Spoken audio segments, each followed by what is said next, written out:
welcome to You Make Sense. This podcast is a manual to understanding your human experience so that you can navigate the world with freedom, ease, empowerment, and create the life that you desire. Remember, you make sense, all parts, always. So this is an episode that I've been looking forward to since we began this podcast, and it's an introduction to parts work. When I think about the foundational components to healing, of course, I always talk about nervous system regulation being the foundation and the key.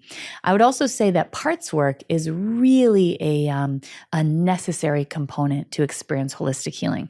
So when I say parts work, you may have heard this referred to as internal family systems or inner child work. Essentially, those are the same thing. I want to explain what parts actually are. So when we come into this world, we come into it as a whole being. And what occurs through time is we all experience traumas of some kind. None of us get through this lived experience without them. Trauma, remember, is not an event. It's how an event overwhelms our system's capacity to process what is occurring. So if that happened and we didn't have a resolution in the experience, then essentially what's occurring is the part of us that was at that numeric age gets fragmented off of the whole of us and kind of gets, not kind of, but literally gets locked and stuck in that, like a time capsule in that experience. So I think about it as them, like you can imagine the image of that part fragmenting off of me and they're in that experience, but there's a rope between us that keeps us connected. And that's the difference between parts. We all have parts, and the experience of DID or dissociative identity disorder. In that experience, which is also linked to trauma, it's like there's no rope connecting. So they're entirely different personalities and entirely, in many ways, different selves. So, but all of us have parts, and this visual that I'm guiding you through of that version of ourselves with a rope is really what it's like. An example of this is, let's say when you were 6 years old, your parents got divorced, and they didn't have the emotional capacity to process that themselves. Maybe they were really in younger parts of themselves, so they pitted you against one another. They were arguing all of the time. It was a really toxic situation. And because of that, they couldn't meet your needs of being really overwhelmed in it. And so the result of that might be that 6-year-old gets fragmented off in a place of feeling really high fear or terror. All of this is to say, or a side note I want to say, if anybody here has gotten divorced, I don't want you to think, oh my gosh, my kids have a fragmented part because I got divorced. No, divorce can be the most wonderful thing for a child. It isn't necessarily traumatizing at all. I'm just painting a picture of an experience where it may have been. So that part gets fragmented off. And then that part is essentially reliving that experience perpetually. Now, let's say later in my life, I'm bullied in school, in middle school. And so I might have a 12-year-old part that fragments off, and that part perpetually feels like they don't belong anywhere they go. They feel less than, they feel terrified and kind of frozen. So that 12-year-old is fragmented off. Then maybe I have a 16-year-old that experienced some kind of I don't know. Let me find something. Betrayal. Maybe that their high school sweetheart betrayed them, and you didn't have caregivers to really help you process that in any way. That part gets fragmented off, and that part doesn't trust people, and that part feels that people are always going to leave. And then usually we all have what I'll call the most vulnerable part that gets fragmented off. And that means essentially the biggest traumatic experience that we've had. So maybe that was abuse, maybe that was neglect, maybe that was a caregiver who got sick or passed away. And let's call that part 8 years old. And that 8-year-old gets fragmented off in terror. So they're just overwhelmed in terror, and maybe they dissociated in order to get through that experience. They fragment off. So all of these parts live fragmented off of us, but they might not always be present in our experience. In order to understand how they become present, we have to bring in polyvagal theory. I've talked about this before, but Healing is a web. And so many of these different theories and modalities, they need each other in order for us to gain full holistic healing. And in order to fully really understand each of these, we need to bring in these different theories and modalities and all these the different research that there is around healing. So polyvagal theory is Stephen Porges' theory behind how our autonomic nervous system functions and how it's really our self-protective system. It is the system that supports us to have our full human experience. It creates every sensation, feeling, behavior, thought, perception of self, others, and the world around you. So literally, it creates everything. And the way that it works is we've talked about this obviously a lot here on this podcast, but the first line of defense is your threat detector called neuroception. And so neuroception looks out into the world every millisecond of your life to see if you're safe. And it's looking at everything that you ever encounter every millisecond. Now, to make a decision on if you're safe or not, it looks to or resources your internal database. This is think of it like a computer system filled with every lived experience you've ever had. And so it doesn't look for identical matches, it looks for flavorings or similarities. So let's say you're cruising along in your adult life as adult you, your numeric age that you are now. You can think of this, you're like your true self, your soul self, your highest self, etc. You are only in that version of you, by the way, when your nervous system has decided that your current experience is safe. So if your nervous system decides that, you come into what's called your ventral vagal complex and you experience all the good things we're really desiring: presence, contentment, aliveness, peace, openness. Your thoughts are not racing. You just feel really here and good and alive. That happens when we're in regulation. And that means our adult self is going to be inhabiting our experience.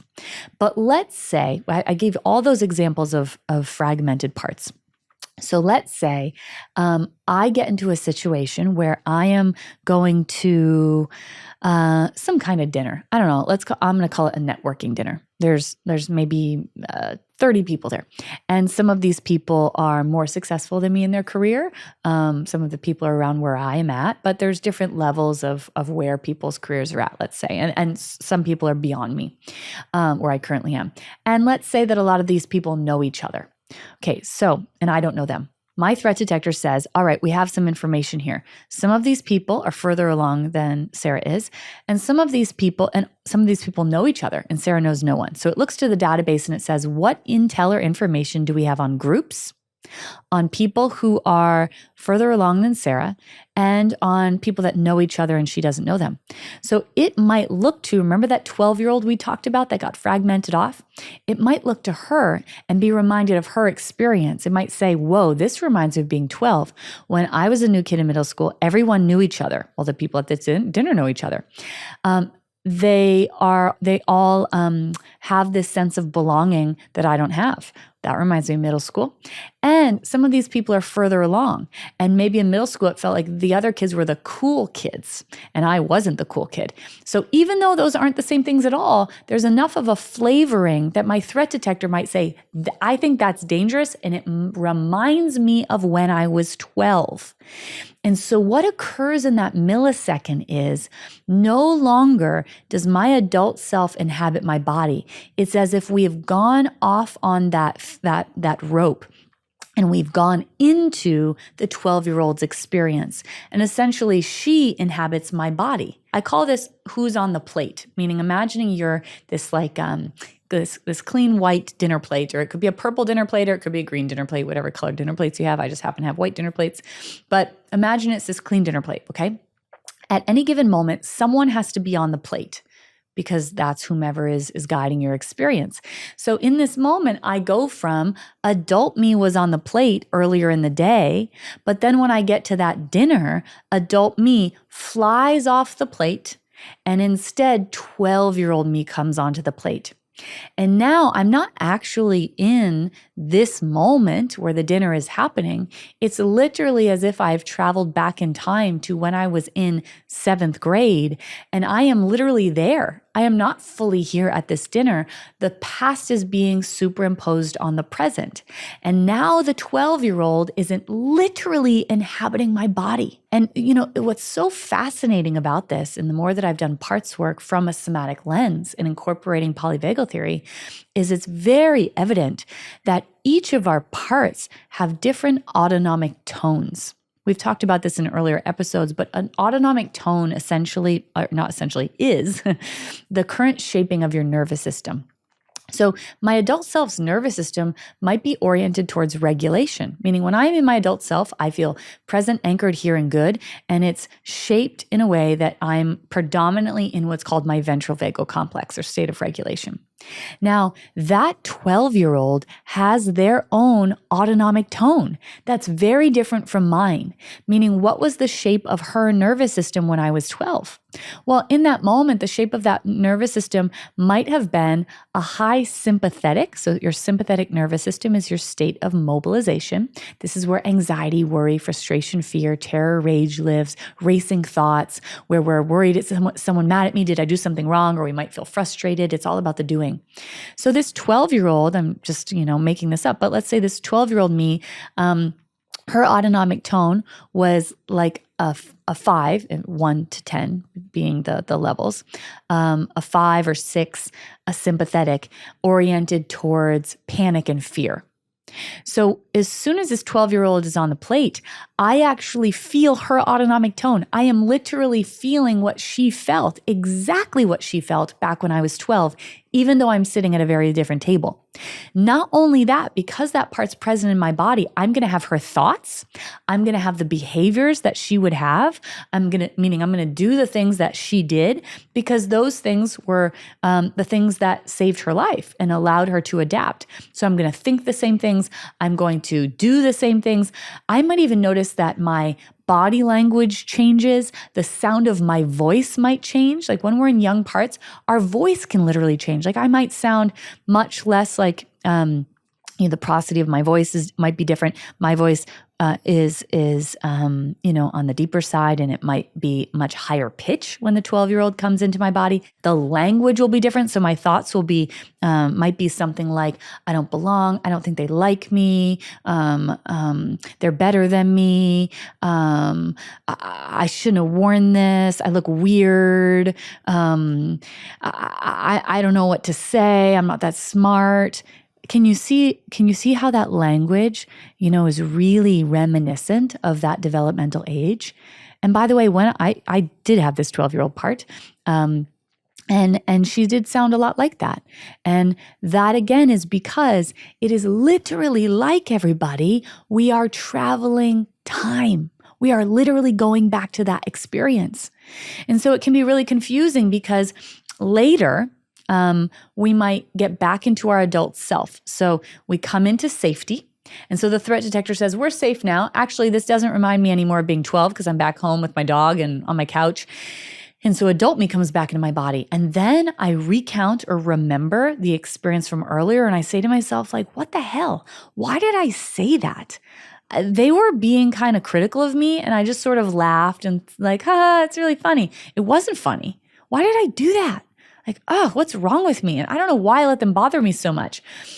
Well, it wasn't you. It was 12-year-old you. And I just want to name that because it's incredibly common that as we have parts show up in our lives because they're being reminded of the past, that then later we say, I don't know what the heck is going on with me. For example, in romantic relationships, you might find yourself having experiences where you get into a romantic partnership and all of a sudden you no longer feel capable and able like you do at work. You feel scared, out of control, small, like panic, like you're going to die if they leave. Why? Well, because maybe that activated 6-year-old you who had a parent who abandoned you. And so when you're in the relationship, it's as if that 6-year-old is present in your body and you are feeling their autonomic tone of terror. And for a 6-year-old, if the adult leaves, if all adults left them, they would die. They wouldn't be able to make it on their own, likely. So it is life or death. So this is why a capable, able adult you may not feel so capable and able in that moment. You might feel literally what the young part felt. And for most of us, everybody, we have experiences where our parts don't know each other yet. meaning we're in regulation, adult us is on the plate, and then the threat detector sees something that reminds it of the past, and one of these fragmented parts gets triggered, and that part comes onto the plate and inhabits our body, and they do all the things they did when they were young to try to get safety in the experience, and then later when we're in safety, the young part goes to rest, and adult us comes back. And most people go their entire lives with their parts never, ever meeting each other. The work of healing that I'm going to invite you into in a moment is we have to have those parts get to know each other so that we can help the fragmented parts and bring them back to us. Before I explain that, there were a couple other things I want to address. And one is that we generally have two different categories of parts. We have our most vulnerable parts, and then we have protector parts. Now, the most vulnerable parts are the parts that experienced, quite overwhelming things that they didn't have protection around or they didn't have help in processing. And if we didn't have caregivers who could properly be the adults that we needed, creating attunement with us and connection and softness and also protection and ferocious protection really of us, if we didn't have that, then our psyche and our nervous system is so brilliant that what it will do is it will actually develop protector parts. So those are more fragmented parts that develop to keep the really vulnerable parts safe. Their job is to ensure that the most vulnerable parts never, ever, ever again experience what they experienced. I'm going to give some examples from my own life of vulnerable parts and protector parts. And again, sometimes I know when I use examples from my own life, you might think, oh my gosh, those are kind of extreme examples because of my history. But they do not have to be examples like this for it to pertain to you. Everybody has most vulnerable parts and protector parts. So just think about in your own life as I give these examples, how this might resonate with you. So I had a very vulnerable part that experienced abuse inside of my home. And nobody protected that part. So the result of that was, soon after those experiences, I developed a couple of protector parts. One protector part was a dissociative part. So this part's job was to make sure if I was ever in danger, that I would leave my body so I didn't have to feel what was happening. So this dissociative part, she is good and she could come on in a millisecond to protect me. So if anything seemed overwhelming, the dissociative part would come in and all of a sudden I might feel blank or out of my body or here but not here. A lot of dissociation can feel like that. Like a lower grade dissociation is, because dissociation essentially, if that word is new to you, it's a survival response of leaving our body to evade the danger that we can't get away from. And I want to name, we all dissociate. If you've ever driven home to your house and you get home and you're like, how did I get here? That's a form of dissociation. It's just not happening because of danger. It's happening because of habituation. And your system is essentially saying, I think I can go in cruise control because I know how to get home. But the dissociation I just named, it could be something like I've experienced, so much in my life, which is you feel here but not here. It's almost like you're on a drug. The world feels kind of far away, but you're in it. I often would say I feel like I am drugged, and can anyone tell that this is going on? I just can't quite grasp life. Deeper dissociation, of course, is like, I don't remember what happened. And that was essentially my whole childhood until later in my life. I dissociated so fully, I don't have much memory of it. Or I don't know who I am, or I feel numb, like I'm floating. All that's dissociation. So I had a dissociative part to protect that young one. I also had a brilliant perfectionist part and a doer part. And that perfectionist doer part developed, probably around third grade for me, which was right around the time where abuse started. And sometimes the protector parts usually rather develop very close to the age of the most vulnerable part. So this brilliant third grader said, okay, well, I'm going to have to make sure that really young one is safe. So if we can do all of the time and we can overachieve, we can get love at school from teachers. And this part continued to develop as I got older, like in middle school and high school, where I literally joined every single club that you could ever possibly imagine. I was president of my class, literally from like 5th grade to 12th grade, which isn't too much of an achievement because I did graduate public school with 46 people, just want to name that, in the middle of nowhere in New Hampshire. But I joined everything. I did it all. And the reason that I was doing that was because that protector was like, if we can just be out of this home, we'll be safe. So I was never home until like 10 p.m. every day. It also helped me to disconnect me from my embodied experience because I was going all the time. Another benefit of this protector is I felt so out of control in my home and so out of control in my body that if I could just control my external circumstances, it gave me a sense of safety. And so if I could just get everything right, and this is what perfectionism is. It's external control to make us feel control when we feel out of control inside. So if I could just get everything right and I could get straight A's and I could do all the things, then I would be okay. And so again, you don't have to have a history like me to say, wow, I have a protector like that. Actually, I am just always going. It's never enough. Once you set the bar, you raise the bar. That's a protector. And so those are just some examples of what it looks like to have vulnerable parts and then protector parts. A couple other examples I can give is, let's say that you had a young part who in your home, your parents were really loving, but maybe one of them was depressed all the time and the other didn't know how to meet emotional needs. So the home almost felt lifeless. Like there was no connection inside of it. And that's a primary need. So you might have a very vulnerable part that feels utterly alone. And so to be with that experience of being utterly alone would be way too overwhelming. So what you may have done is you developed a protector. You might have developed a protector like I've just named, a doer, an achiever, a controller. So we have other protectors that their job is to control everything. And if they control everything, then you're going to be okay. We have other protectors who might be deflectors of other people's emotions, because let's say you have a vulnerable part that was engulfed all the time by your caregiver, meaning your caregiver was looking to you to emotionally support them, or they invaded your privacy, like read your journal, did all of those things. Then you have a part that's saying, nope, never again.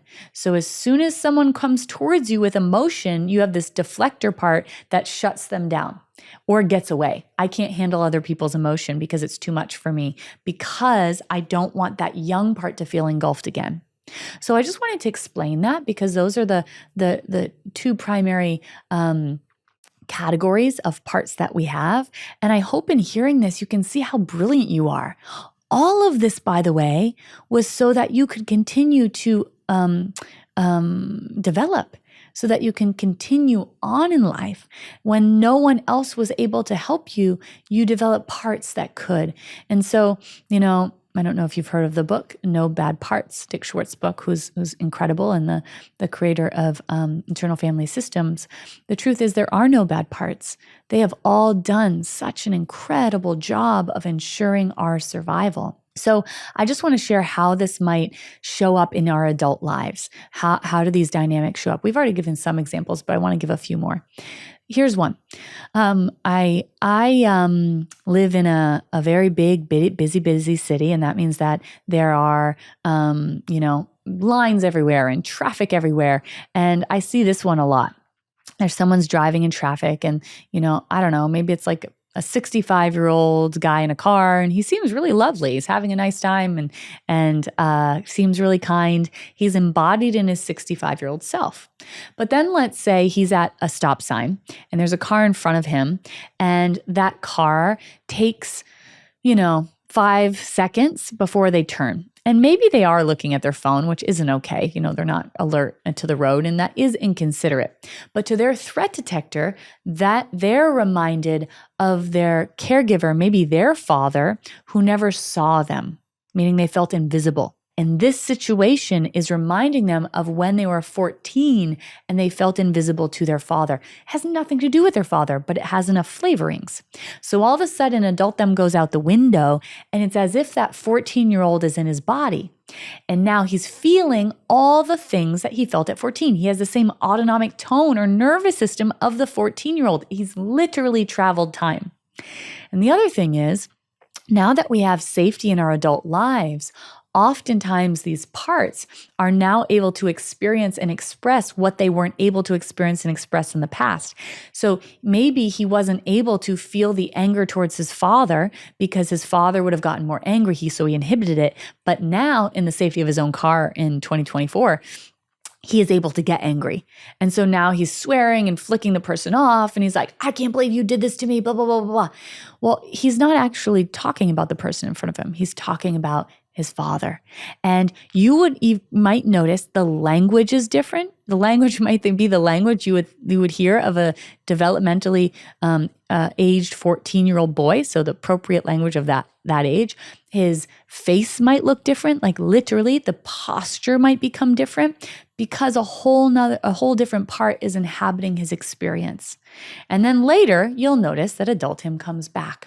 Another example of what this might look like is, let's say that you have this perfectionist part, right? And you are in your job and you're working really, really, really hard and you have to do a presentation, I don't know, let's say, and you haven't done a presentation like this before. And your perfectionist part might say, it's not safe to get this wrong because if we get this wrong, love will be withheld, will be ridiculed or harmed in this particular way. So this part comes online and says, I'm really good at being a perfectionist. I know what I'm going to do. We're going to stay up literally all night rehearsing this. And we are not going to prioritize sleep because this feels like life or death. So we are going to practice for 8 hours in the middle of the night and you will sleep at another point in time. You're not going to sleep now. When, it's okay to get the presentation not exactly right. And it's not life or death. But to that part, that perfectionist part that's going to be very rigid, that part's going to feel like this is the only option. So you'll notice a rigidity coming in, a franticness coming in because the perfectionist part has shown up. And then later in your life, you might, the next day or whatever, or in another situation, you might have adult you show back up in your body and your adult self might feel like, you know what? All is always okay. All is well. It will work out. I don't have to be perfect. And those parts don't generally know each other. And for most people navigating their lives, that's what's true. They certainly navigate our relationships. I just want to name that as well, romantic relationships, but also friendships, because your romantic relationships remind your young parts the most, or remind your threat detector rather, the most of your childhood. So this is why a lot of us have young parts running the show in our relationships. And so they show up. Something as simple as like maybe your partner, they ate your leftovers. I don't know, some simple example I could find in my mind. And to a young part, your young part is reminded of how they were always, their needs were never met.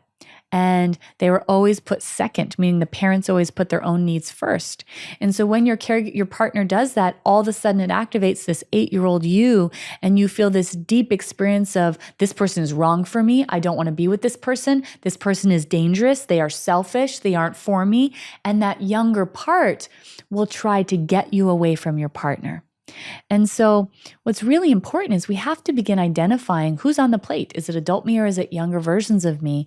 And we have to begin showing, not telling these younger parts that the present is actually different from the past. Otherwise, our parts are going to have us leave relationships that might actually be really good for us, or leave jobs that might actually be really good for us, or stay in things that aren't really good for us. So the more that we can understand the parts, help support them to feel safe, the more that we are actually able to be in the driver's seat of our lives and make decisions that are actually going to support the life we desire. I just really quickly, before I get into what's necessary to get to know and comfort our parts, I just want you to feel this for a moment, because right now we're being quite conceptual in the experience of parts work, but it's actually somatic in nature. It must be somatic because we're addressing the nervous system of these parts. So I just want you to feel the difference for a moment between your adult self, which I sometimes call your competent protector, and then in the difference between them and a younger version of yourself.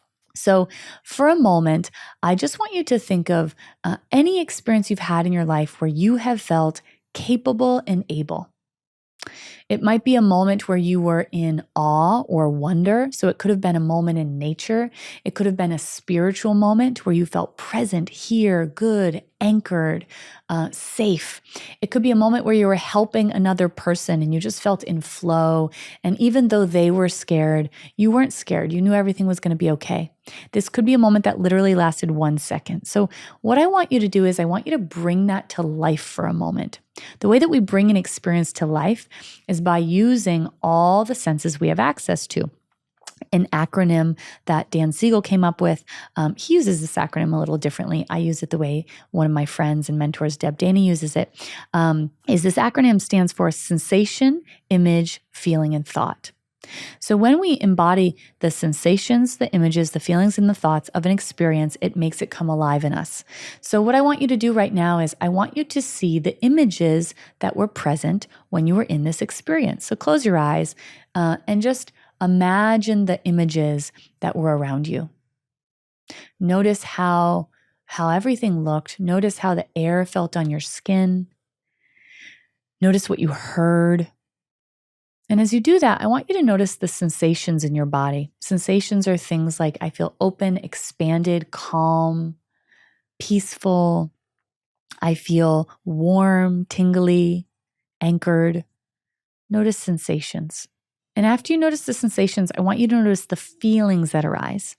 Feelings are things like I feel safe, feel joyful, I feel in awe and wonder and contentment. I feel curious, I feel creative, I feel loving, I feel loved. What feelings do you notice? And what thoughts are present? Likely there are going to be thoughts about how everything's going to be okay, you are capable, you are able. No matter how challenging this thing is, you're going to be able to embody it. And then I want you to notice what behaviors want to arise. It might just be being still. It might be hugging the person in front of you, whatever behaviors want to be there. So what you're embodying right now is your adult self or your soul self or your highest self, your truest self, anchored in this moment. As you keep that part of you alive, so that's the part that's on the plate, what I want you to do right now is invite in any moment where you felt some kind of dysregulation. Maybe you felt like you didn't belong, or you felt a little bit less than, or you felt kind of unsafe or panicky. I do not want you to think of the most triggering moment you've had in your life. Could literally be like having social anxiety, for example. And then I want you to ask yourself, without overthinking this, how old is that part? Really try not to overthink that. Or you could ask yourself, when that happens, do I feel small, scared, little, out of control, etc.? Now, all of that lets you know who this part is.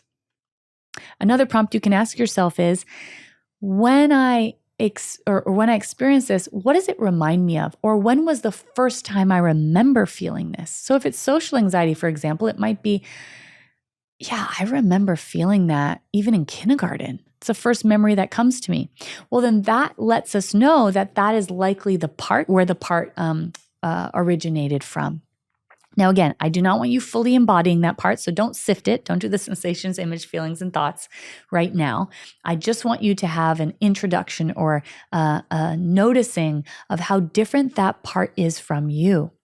So just go back and forth for a minute. Go back to feeling into that capable, able, present part. And then feel into this other part that's present. Notice the difference.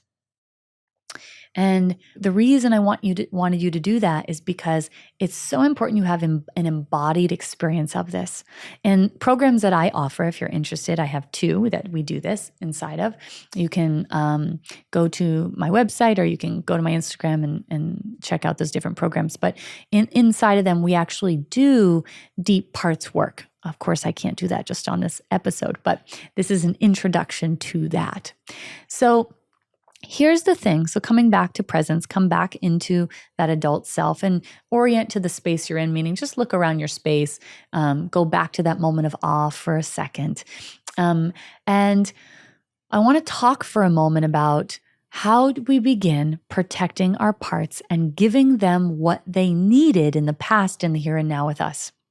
That is how we take fragmented parts and we integrate them into our whole selves. Now, through this process, number one, first step is we have to differentiate from our parts, which is what this episode is meant to do for you.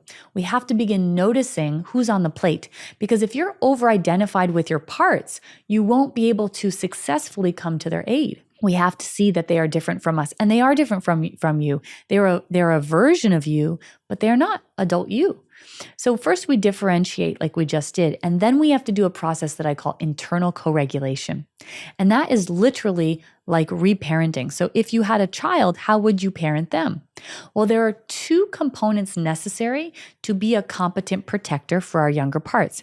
One is that we are a soft, safe, gentle parent that can attune to them deeply emotionally. And the second is that we are a ferocious protector. You know, I think about this in the animal kingdom. An elephant herd is doing this all the time with the baby elephants, right? They are soft and gentle with them, but they're also ferociously protective if anyone try to get near their young. When we have that, it's what allows our younger parts to feel safe with us and then allows them to feel safe in the world. So many of us in our lives, we had caregivers who might have been soft and loving, but they weren't that ferocious protector. So we need to work the muscle of turning towards our parts and coming to their aid and being that soft, gentle, generous protector, and also showing them in our own body what it is like to be the ferocious protector. So like literally feeling that in your body. Something that I use a lot to get our adult selves online is imagery. And one of those things is a sequoia tree. Sequoia trees are profoundly powerful. They are anchored and rooted and majestic and unwavering and unbothered, really. They know like they know that they are okay and safe.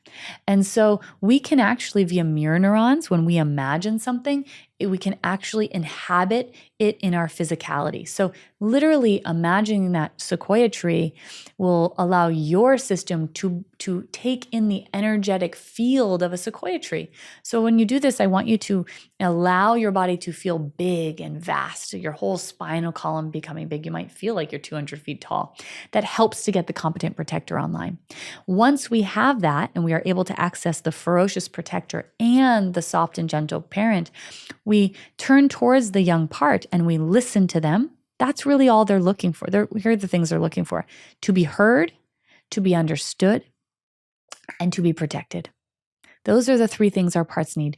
They are not looking for you to fix them because they don't need fixing. Those are the things they need. And when we do that without trying to change them, the parts calm down and they become integrated inside of us. The result of that is we actually get to navigate the world as our adult selves. That means you get to get unstuck in your life. That means life is not these up and down roller coasters where it feels like I don't know what my truth is because I have different parts present all the time and it's exhausting and hard, but becomes steady and filled with so much more ease. The very last thing I want to say is that as we do this and then we begin to step into the world in a bigger way, I think of this like our parts coming out of being in solitary confinement. You know, some of us have had parts that have been trapped in that experience for 40 years, 60 years, and so on and so forth. So if you were to come out of solitary confinement, you know, it would be such a celebration, right? And at the same time, the sun would be too bright at first. And all of the people would feel overwhelming. And the vastness of life would feel so big that we'd want to sometimes go back into that cell. And so we want to be gentle with our young parts. As we step into an expanded life, we want to do this gently and slowly. So we take in a little bit of that light. And the more we do that, we build our capacity for more of it. We build our capacity for being expanded so that we can step into the life we desire with our young parts by our sides, holding their hand. And we do it one small, tolerable step at a time. And in terms of parts work, I think there's no better time to remind you that you make sense. All parts of you always, because all parts of you do make sense. Want to get more of these tools straight into your inbox? I send free teachings most Wednesdays that cover a wide range of topics, from relationships and purpose to parts work and connecting with your truth. Use the link in the show notes below to join my email community.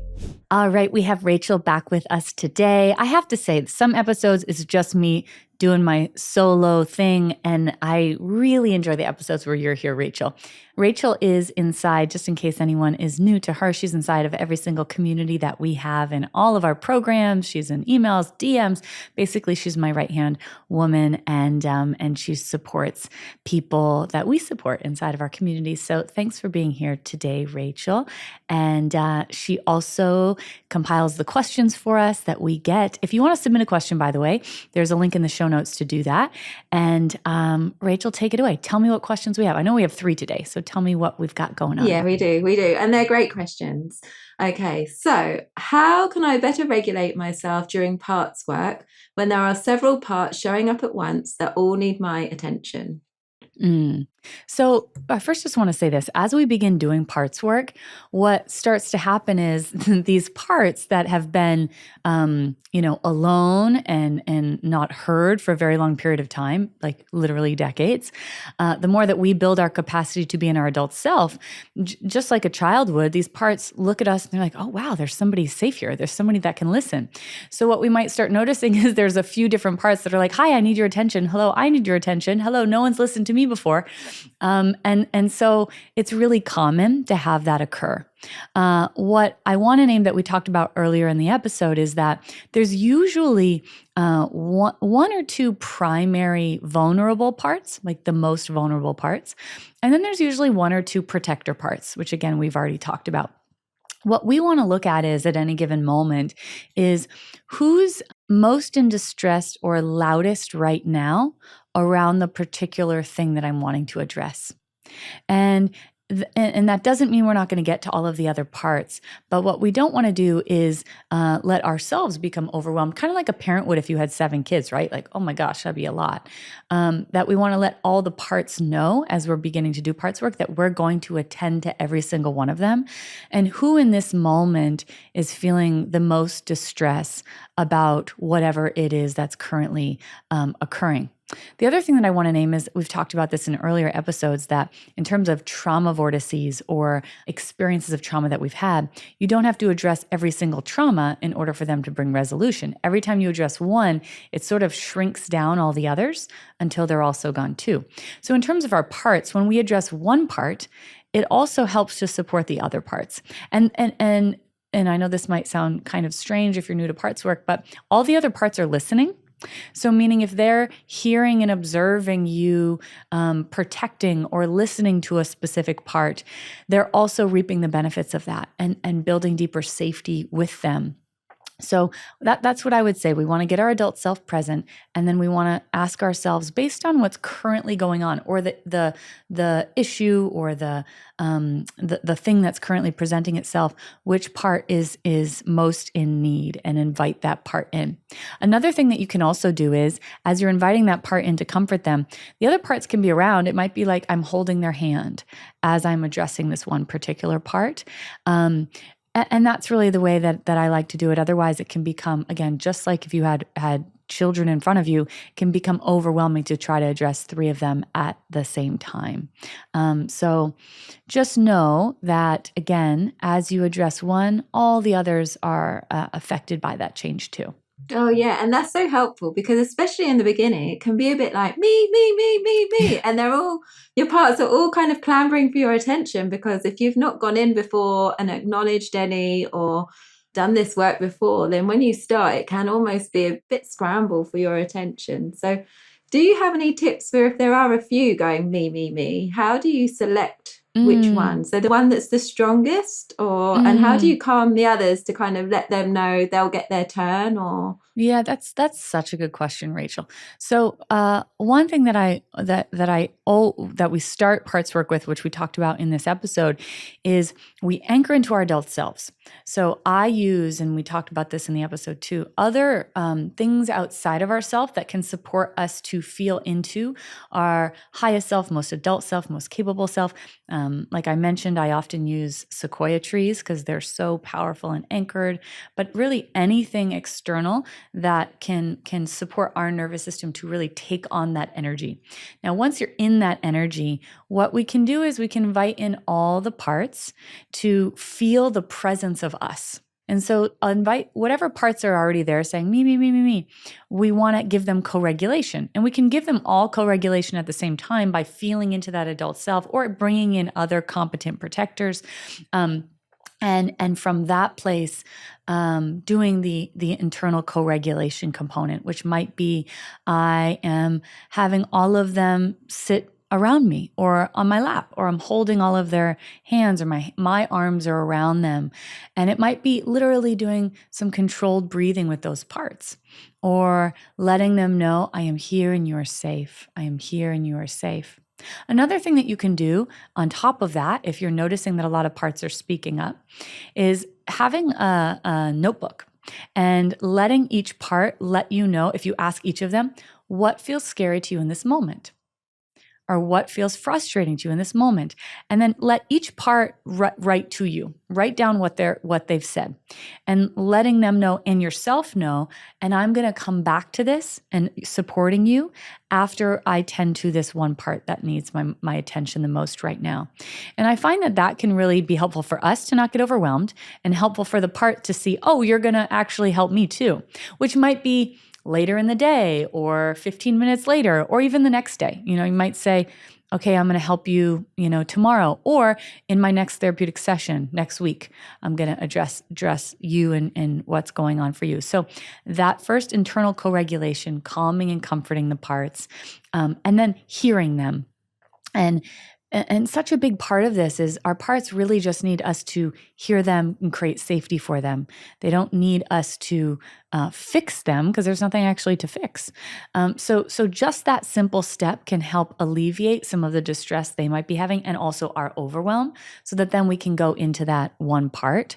And I also just want to say this, that we've talked about this in other capacities, like energy wells, and how as we heal, we go into deeper, we build our capacity, which means we can hold more activation. And so things start to bubble up. The same goes with our parts.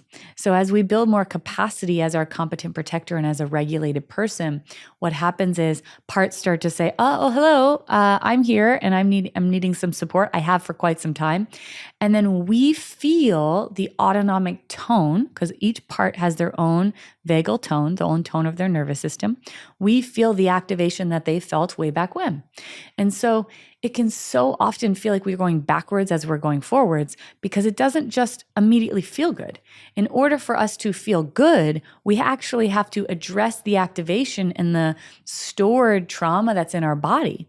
We can't just, feel better, meaning in our bodies. We have to go into our body, discharge or get rid of the activation, and then we have freedom from it. And I just like to name that because it's just really common for people to feel like, am I doing it wrong? Am I going backwards? Why am I so overwhelmed at this moment? Or everything feels a lot harder.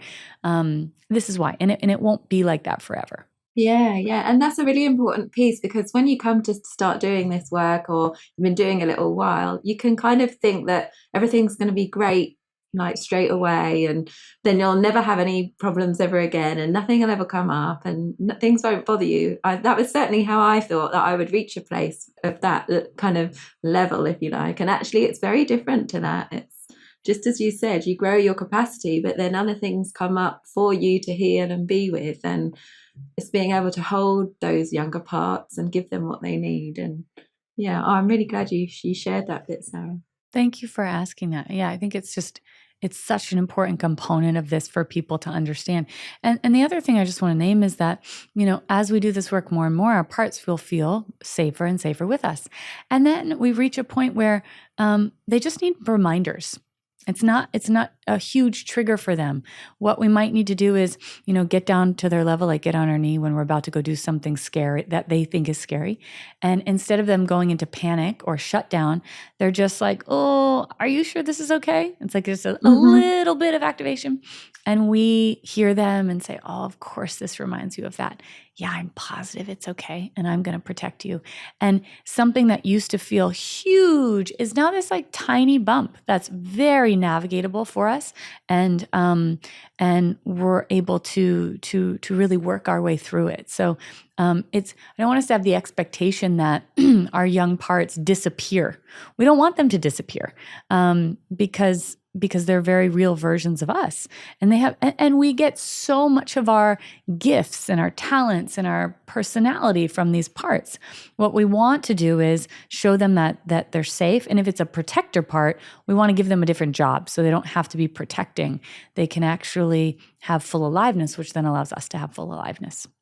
Oh, and that's so sweet, because then you're tending them as and when you need to, and you're really developing and cultivating and keeping that relationship going. So yeah, that's really sweet. And you've sort of touched on this already, but there's two parts to this next question.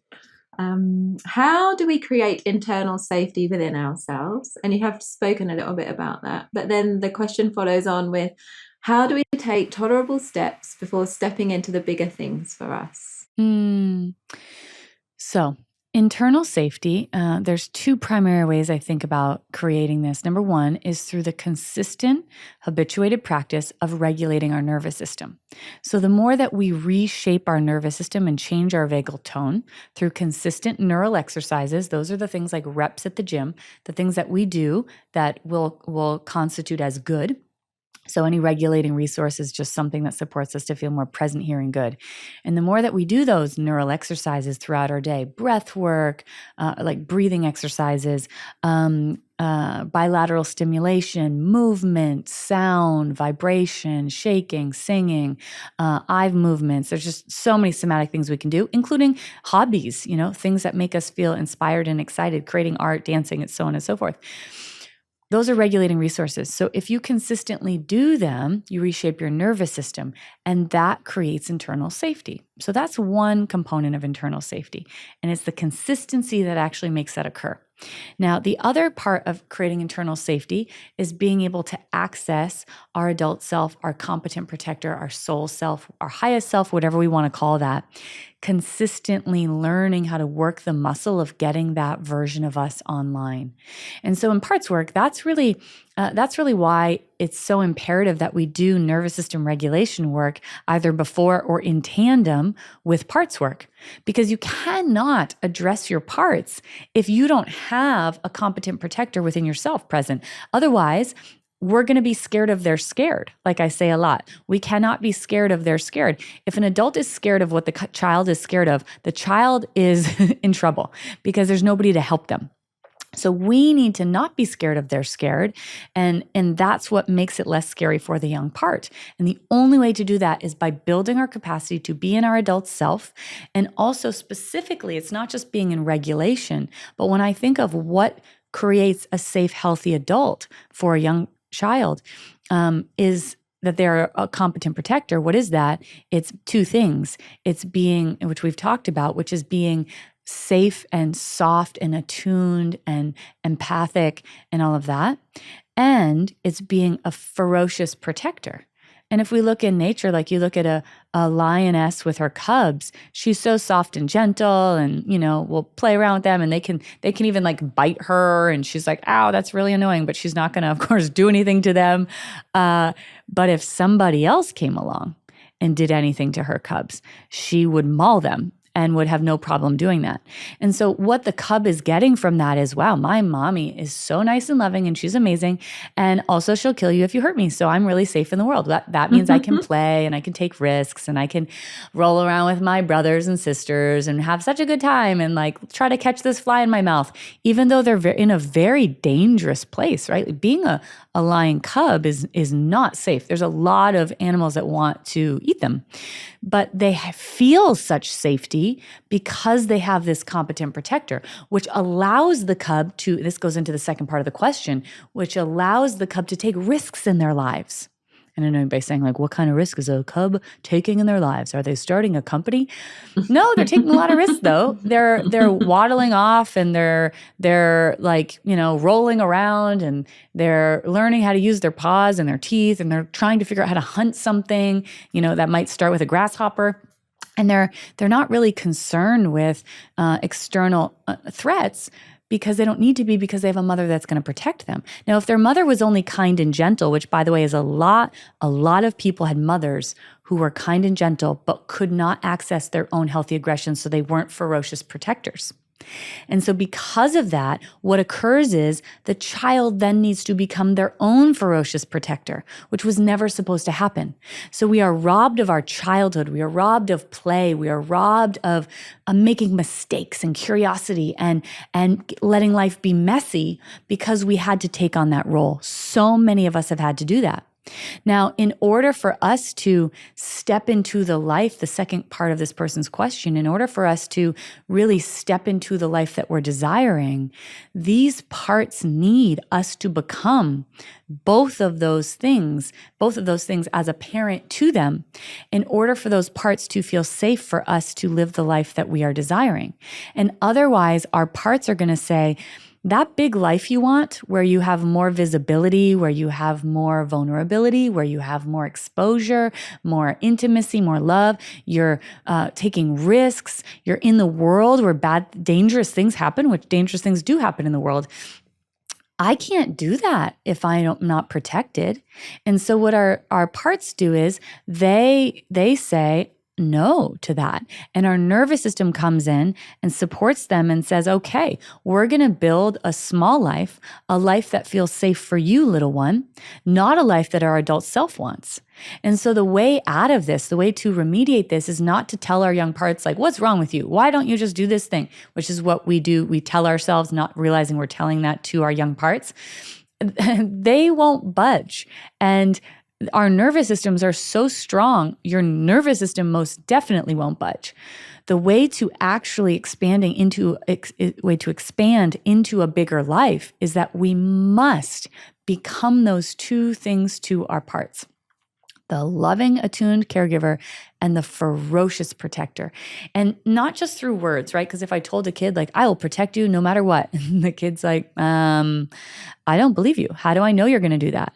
How do the lion cubs know that they can play? They've watched their mother roar at the male lion, because unfortunately, male lions will come over. This is not the best thing to know, but I'm still going to tell people because I think it's interesting and it's important to know, and it's a part of the work that we're talking about, sort of. But male lions will actually try to kill the cubs if they're not their own, so that they can procreate with the female lion. So if a male lion comes over and is like trying to attack the cubs, the little cubs are going to watch their mother get so ferocious that she scares off the male lion. And they're like, wow, my mom's a badass. Look how tough she is. Oh my God, she's so amazing. I don't have to worry about anything because I'm actually watching her protect me. I've seen it happen. That's what creates the safety for our parts. So what they need to see is not us going and roaring at someone, although I guess you could do that, but feeling autonomically in our body that we can be in that protective energy. So it might be even doing some work with our parts where I'm imagining, critics coming towards me or my parts, and letting myself feel into the protective energy of what would I want to do if anyone tried to be critical of this child. Well, I would never allow that to happen. I would take that energy and get it away from me. I might make that person in the experience smaller than me. They can't affect me in the way that they could affect that little one. And the more that our young parts can see, wow, you're really powerful, you're like a superhero, the safer they feel. The result of that is they allow us to expand into a bigger life. But the life we currently have is going to be representative of the life that our young parts feel safe with. Wow.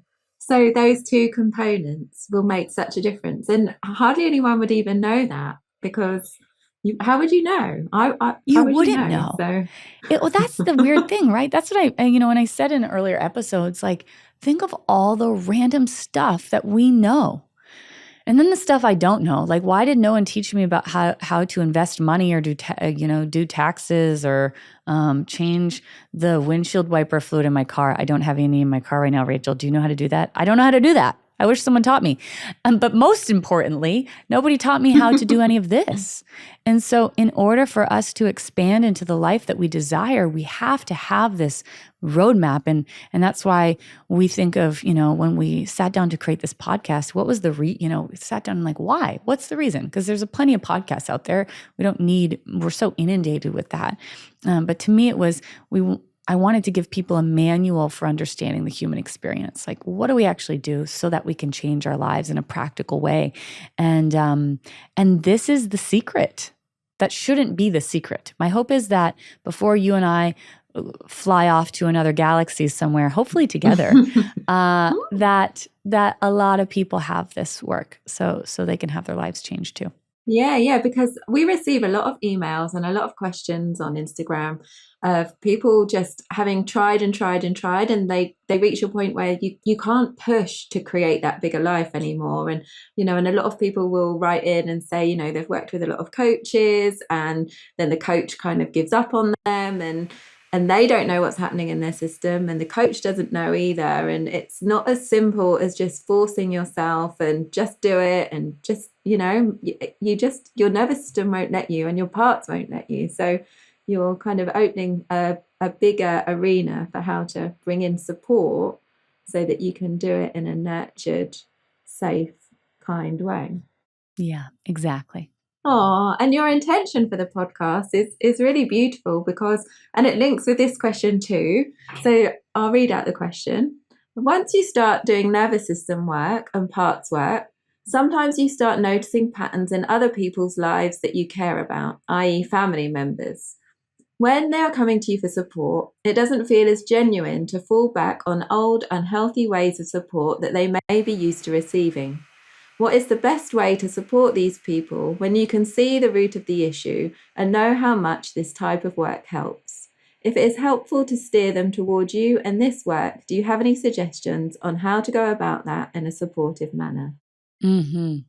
Well, it's really wild once you do this work. You can't unsee what you see, and in yourself, and then in everybody else. Like, I try to turn it off as much as I possibly can. I would say in my friendships and romantic partnership, I turn it off. Although sometimes I have had people say, like, "Are you working right now? Don't stop working with me," because it's hard to not see things, right? Like it's just we see it all. And one thing about that is, especially with your parents, for example, you'll start to see like, oh my God, my parents are not always adults. In fact, for some of us, it might be like, holy shit, my mother has been 14 my whole life, or maybe like 7. And you're like, what? That's what's been going on? My mom is actually a child? Like, and it's a little mind-blowing and a little,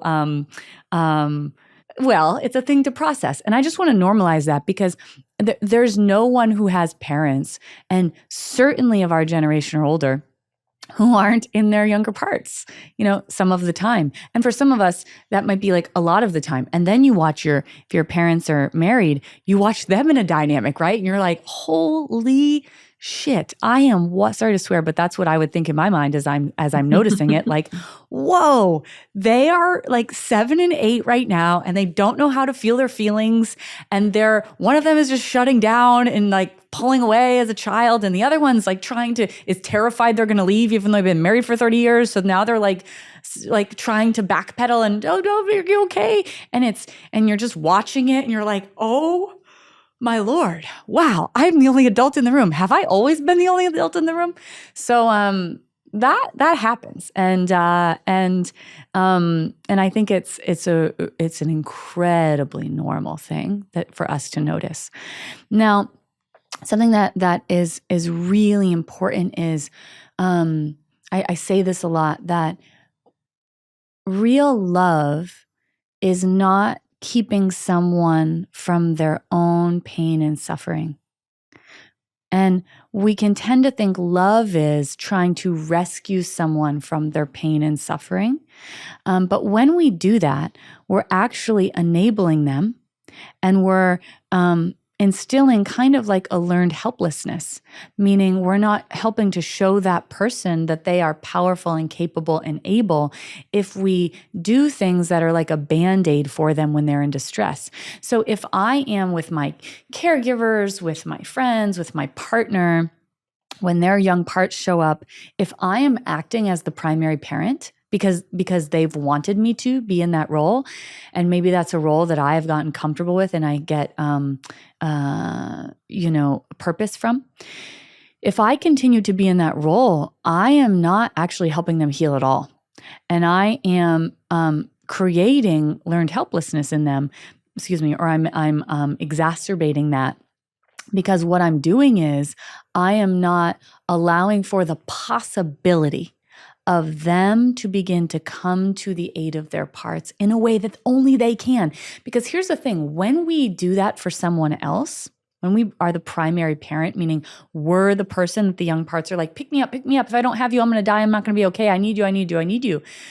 When we are doing that, their adult self never gets to know their younger parts. And we actually aren't the one that the young parts actually want. The young parts actually really want their adult self.